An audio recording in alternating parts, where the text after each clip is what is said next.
Next time on Troy Story, a podcast for the Collar City, our interview with Joe Moses, graduate of Troy High School, class of 1985, and the son of Officer Samuel Moses, the first black police officer in Troy, New York history.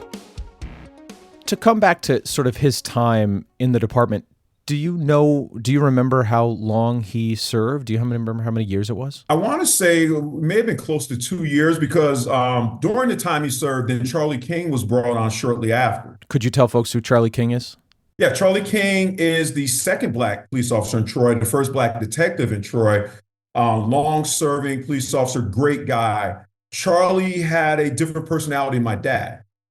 Very strong man, but very easygoing, from the outside. And, my dad always spoke very highly of Charlie King coming up. And I can remember one of the things he said was when he talked about Charlie is no one but him knew what Charlie dealt with early in his career, as a black man. And it's funny, I went to school with Charlie's daughter, Greta, and we kind of talked about this, later in life, as our parents both were older and around the time they were passing. She was telling me my dad went to Charlie King's funeral and, and he talked to her a little bit about that. And, and she talked about, he didn't bring a lot of it home, but my dad alluded to the fact of, the things you have to endure, to keep your profession, to take care of your family. It's a heavy burden.